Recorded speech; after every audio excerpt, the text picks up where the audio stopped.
بسم اللہ الرحمن الرحیم۔ حضرت آدم علیہ السلام کے ہمیشہ جڑواں بچے پیدا ہوئے سوائے حضرت شیث علیہ السلام کے۔ حضرت آدم علیہ السلام کے یہی نیک و پاک باز بیٹے سرور کائنات آقا دو جہاں حضرت محمد صلی اللہ علیہ وآلہ وسلم کے جد امجد ہیں، جن کو اکیلے پیدا کرنے کا مقصد یہ تھا کہ حضور نبی کریم صلی اللہ علیہ وآلہ وسلم کے جد امجد کی پیدائش میں کوئی شراکت دار نہ ہو جائے۔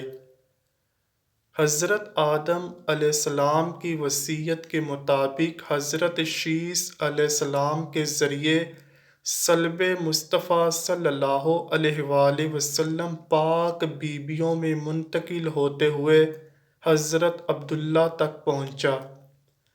امام بہقی حضرت عبداللہ بن عباس رضی اللہ تعالیٰ عنہ سے روایت کرتے ہیں کہ نبی کریم صلی اللہ علیہ وآلہ وسلم نے فرمایا، میں زمانہ جاہلیت کی کسی برائی سے متولد نہیں ہوا، حتیٰ کہ میں ہمیشہ اسلامی نکاح سے ہی پیدا ہوا۔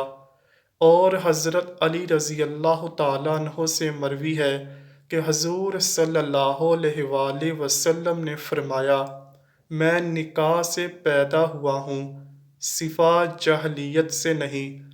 یہاں تک کہ آدم علیہ السلام سے لے کر اب تک میرے ماں باپ کبھی جاہلیت کے زنا و سفاہت کے قریب تک نہیں گئے۔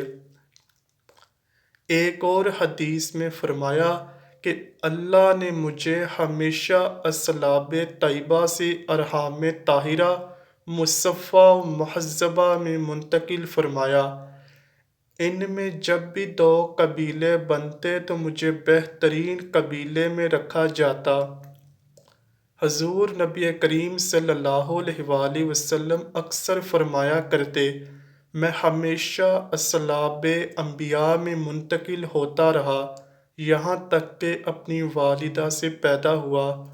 حضور پاک صلی اللہ علیہ وآلہ وسلم کے آباء و اجداد کی بات کی جائے تو علامہ سیوطی نے 9 کتابیں اسی موضوع پر لکھی ہیں کہ رسول اللہ صلی اللہ علیہ وآلہ وسلم کے آباء و اجداد سب کے سب با ایمان اور دین حنیف پر قائم تھے۔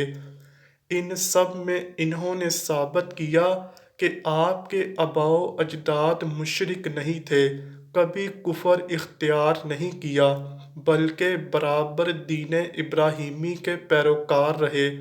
حضور پاک صلی اللہ علیہ وآلہ وسلم کی حدیث مبارکہ ہے کہ اللہ پاک نے حضرت اسماعیل کی اولاد میں سے کنعانہ کو برگزیدہ بنایا، اور کنعانہ سے قریش کو، اور قریش سے بنی ہاشم، اور بنی ہاشم میں مجھ کو برگزیدہ فرمایا۔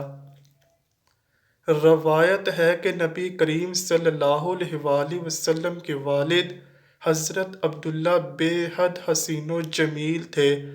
ان کے حسن کا چرچا پورے عرب میں مشہور تھا، چرچا ہوتا بھی کیوں نہ آخر، والضحیٰ کے چہرے والے حضرت محمد صلی اللہ علیہ وآلہ وسلم کے باپ جو بننے والے تھے۔ قریش کی عورتیں جب حضرت عبداللہ کے حسن و جمال کی طالب بن کر سر راہ نکلا کرتیں تاکہ ان کو اپنی جانب متوجہ کر سکیں۔ اہل کتاب بعض نشانیوں سے اور علامات سے یہ جان چکے تھے کہ حضرت محمد صلی اللہ علیہ وآلہ وسلم کا وجود گرامی حضرت عبداللہ کے صلب میں ودیعت ہے، اسی لیے وہ حضرت عبداللہ کی جان کے دشمن ہو گئے۔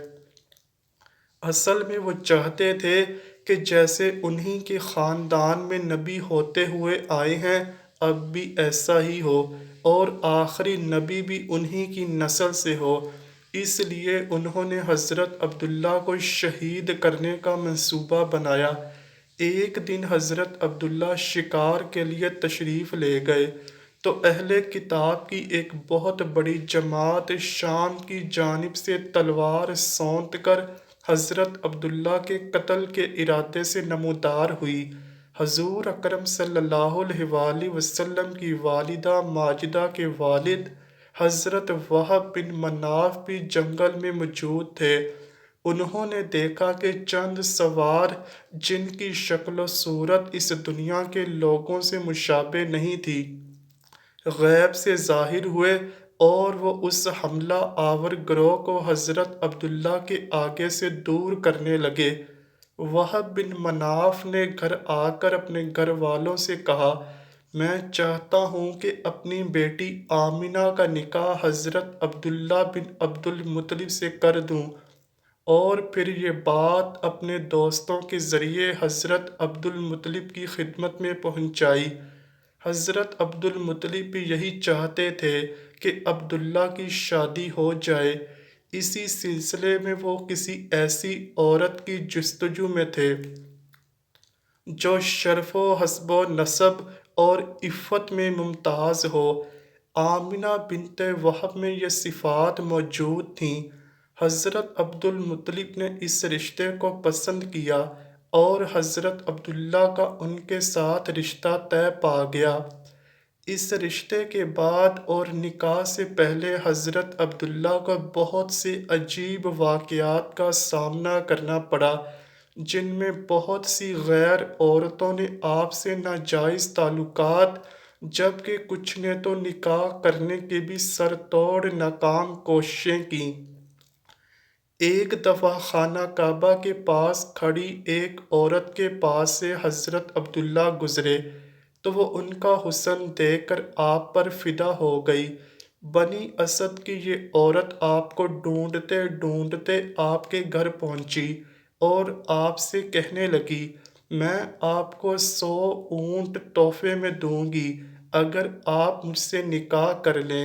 حضرت عبداللہ نے اس کو صاف انکار کیا۔ مکہ کی ایک خوبصورت عورت جو کہنہ ہونے کے ساتھ ساتھ تورات اور انجیل کی عالمہ بھی تھی، جب حضرت عبد المطلب حضرت عبداللہ کو لے کر بغرض نکاح قبیلہ بنو زہرہ روانہ ہوئے تو راستے میں اس عورت یعنی فاطمہ شمیہ سے ملاقات ہوئی۔ فاطمہ نے حضرت عبداللہ کی پیشانی میں نور محمدی صلی اللہ علیہ وآلہ وسلم چمکتے دیکھا تو فوراً سب کچھ بھانپ کر اس نور پر ہزار جان سے فریفتہ ہو گئی اور حضرت عبداللہ کو نکاح کا پیغام دیا۔ حضرت عبداللہ نے جواب دیا کہ ابھی تو ہم جا رہے ہیں، واپسی پر تجھ سے بات ہوگی۔ کہنہ کہنے لگی، اے عبداللہ، تمہیں دین ابراہیمی کا واسطہ کہ جس پر قائم ہو، میرے سوا کسی سے پہلی صحبت مت کرنا۔ یہ کہ اس نے اپنے حسن کے جلووں اور جادو سے حضرت عبداللہ کو قابو کرنا چاہا، لیکن آپ اللہ کے حکم سے اس عورت کے چنگل سے پاک و طاہر نکل گئے۔ قبیلہ بنو زہرہ کے مرحوم سردار وہب کی بیٹی اور موجودہ سردار وہیب کی بھتیجی بی بی آمنہ کی اعلیٰ ترین سیرت و کردار کے چرچے زبان زد خاص و عام تھے۔ آپ رضی اللہ تعالیٰ عنہ بھی حضرت عبداللہ کی مانند حسین سیرت و صورت کی مکمل اور بے مثل نمونہ تھیں۔ حضرت عبداللہ اپنے والد کے ہمراہ قبیلہ بنو زہرہ پہنچے۔ یہاں حضرت عبد المطلب اپنے لاڈلے بیٹے کے ساتھ حضرت بی بی آمنہ کا نکاح کی خواہش کا اظہار کرتے ہیں۔ وہیب کو قریش مکہ کے اعلیٰ ترین گھرانے کے اتنے بہترین رشتے سے بھلا کیوں کر انکار ہو سکتا تھا؟ چنانچہ حضرت عبداللہ کا نکاح حضرت بی بی آمنہ سے ہو جاتا ہے اور یوں دو پاکیزہ روحیں نکاح کے مقدس بندھن میں بندھ جاتی ہیں۔ حضرت عبداللہ رضی اللہ تعالیٰ عنہ تھوڑا عرصہ وہاں قیام کرنے کے بعد اپنی دلہن کو لے کر واپس مکہ آ جاتے ہیں۔ کچھ دنوں بعد دوبارہ وہی کاہنہ آپ سے ملتی ہے جس نے ان کو نکاح کے لیے کہا تھا۔ جب اس عورت نے حضرت عبداللہ کی پیشانی میں وہ نور مبارک نہ پایا تو چیخنے چلانے لگی اور ان سے کہنے لگی کہ پہلی مرتبہ میرے پاس سے جانے کے بعد تم نے کسی عورت سے صحبت کی ہے؟ آپ نے فرمایا ہاں، میں نے بی بی آمنہ بنت وہب سے نکاح اور زفاف کیا ہے۔ وہ عورت کہنے لگی اب مجھے تم سے کوئی سروکار نہیں، میں تو اس نور مبارک کی خواستگار تھی جو تمہاری پیشانی میں جلوہ افروز تھا، اب وہ دوسرے کے نصیب میں چلا گیا۔ دعا ہے اللہ پاک ہم سب کو اپنے پیارے حبیب نبی کریم صلی اللہ علیہ وآلہ وسلم کی سیرت طیبہ پر اپنی زندگی گزارنے کی توفیق عطا فرمائے، آمین یا رب العالمین۔ امید کرتا ہوں کہ آپ کو ویڈیو ضرور پسند آئی ہوگی۔ اگر ویڈیو پسند آئی ہے تو ویڈیو کو لائک کیجئے، شیئر کیجئے اور چینل کو لازمی سبسکرائب کیجئے۔